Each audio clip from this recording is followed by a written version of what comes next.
Hey everyone, it's The Chinist. Today what I have for you is a graphic novel haul. These are the graphic novels and trades that I've accumulated over the past 2 months or so, coming from three different sources. We have the local comic book stores, InStockTrades.com, as well as Half Price Bookstore. So starting off from Image, we have Son of Shaolin. So this one sounded pretty intriguing to me. I saw I kind of thumbed through issue number 1 when it came out in floppies a couple months back, and I kind of put it down. I wanted to pick this one up and trade. Artwork looked pretty decent, maybe like a 3.25 out of 5. The story here is you have a single descendant of the Shaolin monks, and I don't know if he's aware that he was or not. He kind of lives on the streets of New York. I think he's like a graffiti artist, and kind of learns how to, learn the ways of his previous trade in here and how he adapts to it. Living on the streets of New York. So again, sounded pretty intriguing to me. Son of Shaolin. Alright, next up we have, this is volume number 3 of God Hates Astronauts. I actually read through this one. This is, I think, the only one in the stack that I actually read. And I loved this title. So picked up volume number 1, I guess not too long ago. And, I'm sorry, volumes number 1 and 2. And, so read through those, man, I loved it. So come to find out, this guy, Ryan Brown, he's also the artist and the writer for... Curse Words, which I had no clue. So, I really love both these storylines. Both, the art for both of these titles, kind of, a little bit of whimsical, but man, it's very, adult humor and adult situations that comes up here. Even though the artwork is very, whimsical, I guess so to speak. But man, hilarious, man. If you're looking for comedy, adult situations, this is it. God Hates Astronauts. Okay, next up, this is Buzzkill by Donny Cates. This one sounded pretty good to me. I have loved almost every single thing that Donny Cates has put out so far. So I will definitely want to give this one a shot. So here you have some sort of superhero, and apparently the only time that he has his powers is when he's drunk. So apparently, he has to have alcohol in order to utilize his superpowers. Well, I guess one time he got just a little bit too drunk. He kind of woke up, from a blackout, and the entire city was, torched, decimated, assuming that he did it. So, he decided to go ahead and put alcohol up on the shelf and, not use it again, but, here come all the villains out of the woodwork. So he has to kind of make a decision to either use alcohol, which may kill him, or not. So yeah, pretty cool. Buzzkill. Alright, next up we have Sex Criminals. This is volume 4. Volume 1 through 3 have all been astounding to me, in my opinion. All written by Matt Fraction. So, the overall premise of this is you have a couple who have basically the same powers. They ran into each other just by, total random chance. And, their power is once they have an orgasm, during the orgasm, they actually stop time. So cool power to have. Once this couple found each other, they did the obvious thing and they started robbing banks. Well, come to find out, there's some sort of sex criminal, police squad that, this has always been a thing. And, it's not just this couple who has the power. You find out that there's other, other criminals like them who have powers as well. But it's really all about this one couple and how they're kind of evading the current, sex criminal cops, the police force. So yeah, pretty cool concept, and they really executed a lot of good humor that occurs throughout this. So yeah, Sex Criminals, if you have not picked up any of this, try to pick up that volume 1, man. It's going to hook you right away. Okay, next up from Image, we have Golgotha. So I'd never heard this one when it originally came out. I thought it sounded pretty intriguing to me. So you have this, leaving from Earth, you have this ship who's going to colonize another planet. So, along the way, they have to go into cryogenic sleep. Once they arrive on the planet, they find out that there's humans already on the planet. Somehow, some way, their technology, I guess their ship coordinates got messed up or something, and it took them longer to get to the planet. I think the rest of Earth kind of wrote them off as dead. So they arrive and they're completely, ancient, so to speak. Be like, the 60s astronauts, kind of showing up here on Earth, with our advanced science program that we have now. So, once the other humans kind of arrive on this Earth, there's a lot of I guess like in squad type of fighting that kind of occurs. So yeah, it sounded pretty cool. Golgotha. Alright, next up from Image again we have Plastic. So I actually picked up this this title as it came out month to month, and man, I loved it. So you know, there's a lot of storylines out there that you know, if I really love, I kind of want to read it all together again. So you know, this limited miniseries definitely fell under that category. So you have this guy, and he's pretty much like just pure straight up like psycho. I forgot what he did back in the day. I think he was like a hitman or something, so he had like a pretty messed up professional life to start off with, and I guess along the way he just went more mental and mental to where, you know, he retired and he kind of just like cruises around the United States with his girlfriend. Come to find out, his girlfriend is actually a sex doll. So this guy, again, you know, totally crazy. He gets into like a little tiff with these guys who steals his doll, who steals his girlfriend, and you know, to him his girlfriend's real. So this entire book, this entire story here is like a book of revenge, where he goes after this this group who kind of steals his sex doll. Man, hilarious, great, gory, good action that occurs here. A couple twists along the way, pretty cool stuff, man. So if you're looking for something a little bit different, Plastic, cool storyline. So another great storyline that I did pick it up month to month in floppies. Seven to Eternity. Love the storyline. You know, this has the best like fantasy, sci-fi kind of mixed in together. Great artwork to go along with it. So actually, in this volume 2, you had like a different artist come in. It's not all by Jerome Pena. So some of the artwork kind of, you know, takes a little bit of a nosedive, you know, so to speak. But in this volume also kind of starts doing a little like spin-off storylines, like one-off storylines. And then at the end of this one, they kind of, you know, come back to the overall, the Shadow King. Come back to Shadow King, the Mud King. You come back to the overall storyline again. So yeah, man, great fantasy, you know, action, sci-fi type of storytelling here. If you're into that, check out Volume 1. Okay, next up we have one that I've never heard of before. I found this one on Midtown.com. I'm sorry, I found this one on InStockTrades.com. Just kind of searching around. So I found this was actually by Robert Kirkman, you know, writer of Walking Dead, obviously. So I actually picked up volume number 1, 2, and 3 of this one. So this one sounded pretty intriguing. So it's some sort of like priest who's brothers with like an FBI, like X-Files type of agent. And, you know, they kind of, they don't really, I guess they don't believe in each other's beliefs, and they didn't really get along when they were younger. But obviously some sort of like monster action happens, maybe something going back to like the Unholy type of situation, to where the brothers have to kind of get together and work against these monsters. So I thought the artwork was looked pretty good, you know, and again, kind of like an X-Files type of approach to this monster hunting. So yeah, it sounded pretty cool to me. Again, I've never heard of it before. I never really heard anyone talk about it, but Haunt. And again, I got volume number 1, 2, and 3. Okay, another artist that I've come to really enjoy so far, Kyle Starks. So, Sex Castle was one that he had in the current storyline series right now called Rock Candy Mountain.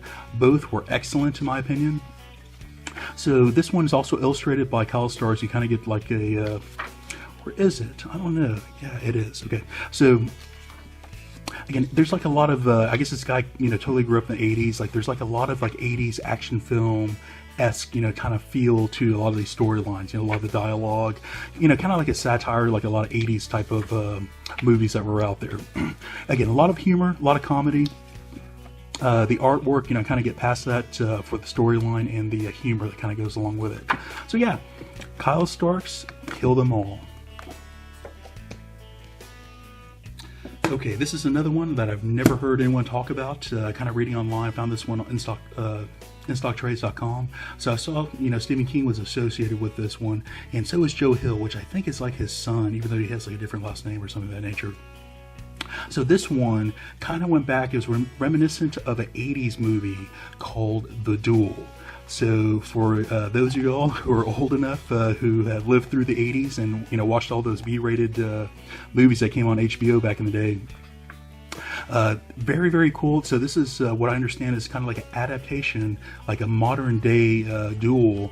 And you know that previous storyline was all about this one guy. He's making like a cross country. I think he was like on a business trip, and he kind of crosses paths with an 18-wheeler, and the 18-wheeler is just like on this guy's ass like the whole movie. You know, basically trying to kill him. You know, as we you come to find out. Pretty cool to where they only show the 18-wheeler and they never show the driver's face, like ever in the entire movie. Maybe at the very, very last scene, but this is kind of like a Jaws to where Stephen King never really showed that monster, so to speak, until the very end. So man, very, very cool storyline. Looks like this has been adapted. A lot more people involved in the storyline, but I love that first the Duel movie. So yeah, looking forward to reading through this one, Road Rage. Okay, next up, this is Dark Horse. This is Harrow County, and this is volume number 6. So, for me to get to volume 6, I obviously love volumes, number 1 through 5. Actually, that last one, number 5, was like a lot of short stories. So I wasn't really a fan of that volume number 5. But I saw, just kind of thumbing through this one, this kind of gets back to the main storyline one more time. So this, irregardless of the artwork, this is really a horror type of storyline here. You have basically like a witch who has magical powers. She has the power to create life, so to speak. You find out this whole village is she basically created it, and you find out like this person is really a creation of that last witch. So kind of confusing, but man, very, very good. This a lot of the dialogue is kind of like being down, not very, the wording, more beat down to like maybe like a teenager, reading level. But the storyline is very, very, very deep and intricate, in my opinion. So yeah, great horror storyline, in my opinion. Harrow County. Okay, next up, the only one from Marvel, we have X-Men Schism. So I saw this one recently on by Rob, who did. Comics Explains. He kind of went over the storyline. I thought the storyline was very, very good, so I kind of want to read through it myself. So here you have, this is like right after the death of Professor X, and at the end of the day, you basically have two philosophies. You have Cyclops, who he's taking more of like a Nazi, like hard line, like this is how mutants are going to progress forward. This is my interpretation of Professor X's vision and dream going forward. Here's my vision. Wolverine has a different vision. Basically this is what I picked up from Professor X, and this is how I feel that mutants and the X-Men should move forward. So it creates this entire rift between Cyclops and Wolverine, and after this you have I think it's called Regenesis. And then beyond that you have Scott, who went on to lead, I think that's Uncanny X-Men, and then you have Wolverine and the X-Men, who he went back and picked up Professor X school and kind of lived his vision, or Professor X's dream that way. So yeah, man, pretty cool. And yeah, there's that one battle where they fight that I really wanted to go through, where they start using Cyclops is hitting Wolverine. I don't know if I can find that, but man, that looks so cool. Here we go, dude, like right there, man. Very iconic, man. So yeah, really want to read through this one. Okay, next up we're going to get into my DC stack. The rest of the stack is actually DC. So I actually read through Aquaman number 1, and I really enjoyed it. So again, Jeff Johns wrote the very first, and so I picked up I read number 1, this is 2, 3, and finished off at number 4. So this obviously went other volumes, but this is where Jeff Johns stopped writing. So that's all I was really interested in. So again, I was really concerned about too much political things in the previous Aquaman stories that I was aware of, but that number 1 I thought was very, very good. They kind of rebooted Aquaman, who he is, and of course he's half human and half Atlantean, and he grew up, pretty much, with Earth, with the rest of the humans, I guess the surface dwellers, if you want to call them that. But and the way they kind of like, humanized him in that volume 1, I thought was excellent, in my opinion. Before he went into the sea and really started fighting. So yeah, that volume number 1 really grabbed me. I thought Geoff Johns did a great job. The artwork at the same time really, really that detailed hard line that I'm looking for in the superhero genre. So this really hit it, man. So yeah, Aquaman number 1, volume number 1 was excellent. I'm hoping number 2 through 4 are going to be the same. Alright, so next up on the DC run, Flash Rebirth. So I picked up the single issue floppies, that I found, I think maybe a Half Price bookstore, I forgot where I found them. Read through them, but it's been, some time now, maybe like a year or so. So I saw this one on sale, so I went ahead and picked this one up. Just want to read through this one just one more time. So I kind of got on a Geoff Johns, run to where I think I typed him into the search function in InStockTrade.com and kind of looked through the titles that he had. So a lot of them I've never really heard of before. Most of them I did, I did read through them, but I kind of want to read through them one more time. So yeah, Flash Rebirth. Okay, next up, still on the Geoff Johns run, so I picked up Justice League of America. This is from the New 52 run. So I picked up volume number 1 and volume number 2, which is actually written by Matt Kindt, another writer that I really enjoy. I think number 3 went to like another writer, so I kind of stopped at just this volume number 1 and 2. So I know nothing, whatsoever about any of these storylines. There's a couple crossovers that I was aware of, but really not aware of anything that happened in this Justice League. I heard it was pretty decent, so I really wanted to read through it. I loved Justice League, the original by Geoff Johns from the New 52. So I'm hoping this is equally as good, or if it comes anywhere near it, I should love it. Alright, continuing with the Geoff Johns run, so this is Day of Judgment. I have never heard of this title. This was apparently like a one-off miniseries written by Geoff Johns, but I have never heard of this whatsoever. So, I read through the synopsis, sounded very intriguing to me. You have a few of the JSA. You have the previous, was it Alan Scott? The first Green Lantern. And the current Green Lantern as well. So I think this happened in the very early 2000s, I believe, is when this the storyline occurs. So yeah, anything by Geoff Johns, I really want to give a shot. Again, I've never heard of this title before. Alright, so this one is actually doing a quick shout out to JT, who turned me on to this one. I was trying to get through, were there any more Road to Rebirths during that New 52 run, right before they went to the Rebirth titles that I was missing. So JT popped up some info on this one. So yeah, Titans Hunt. So I love Teen Titans, but I never really got into Titans. So, again, interested in anything into the current Rebirth universe, like how it was created, and, any clues that they had, going into it, and I was not reading at that point in time. So, yeah, pretty cool. Thanks to JT, you get a little bit more info, a little bit more insight. So, I understand that this Titans run was pretty good, and the current run is as well. I just haven't picked it up, but, yeah, I want to. Titans Hunt. Okay, next up we have Injustice. So this is year number 5, volume number 3. So I've been holding off on reading volume number 1 and 2. I kind of want to read all year 5 together. Finally got a chance to do so, man. I've been holding on to volume number 1 and 2 for quite some time. So yeah, so the overall Injustice I've really enjoyed. Some of the storyline got like a little bit stale. They could have definitely cut it off at maybe like year number 2 or 3, but pretty decent storyline so far. Overall, there's been a lot of different storylines out there, but pretty good storylines overall. Sometimes I feel the characters are not, acting how they normally would, just for this one title. But man, cool with me. I love, those Elseworld world type of storylines. So yeah, Injustice. Okay, next from DC we have the Flintstones. This is volume number 2. I loved that first volume that came out. Just like a real satire of the current life that we live. So this is not like the previous cartoons that we know in any way, shape, or form. It's the same characters, same world. A lot of things that we saw in the background. They kind of talk, discuss a little bit more here, in these titles. But this is kind of like a satire of life. So, a lot of good humor that's in there, and very entertaining in my opinion. I did not feel the Jetsons that came out recently. I was really expecting, a storyline like this, and it was not.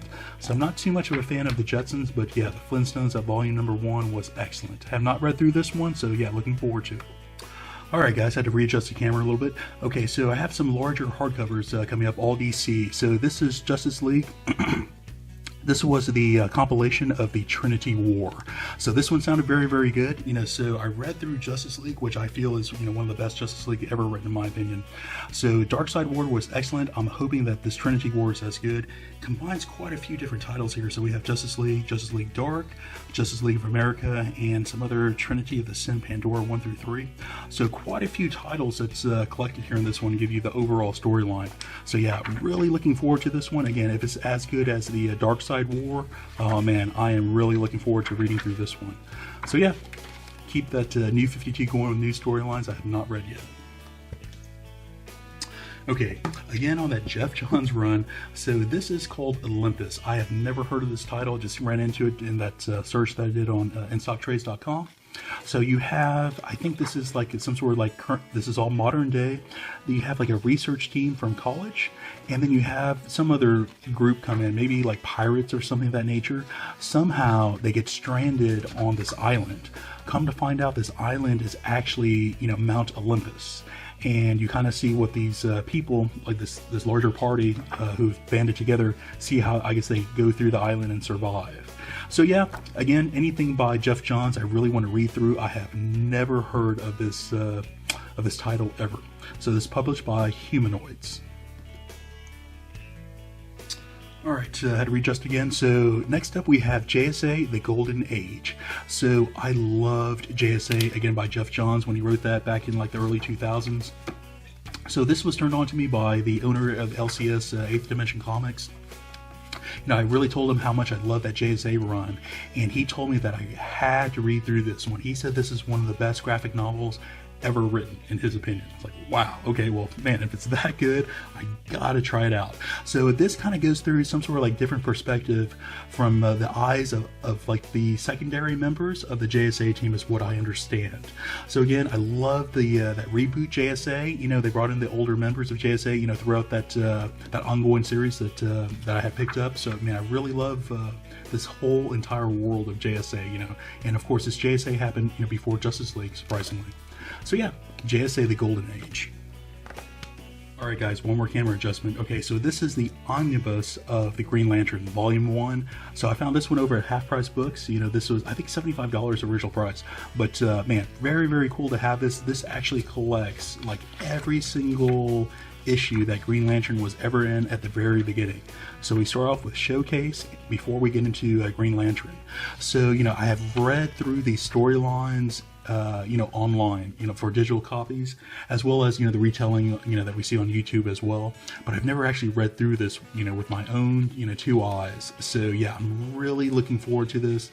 So I love Green Lantern, and, throughout all these decades that Hal Jordan has been around. But yeah, really looking forward to see, how it all started. So yeah, all right guys, so that's going to be it for this month's brand new graphic novel haul. If I have any titles here that you're interested in talking about, please comment down below. Should you enjoy what you see here, please like and subscribe. Talk to you later.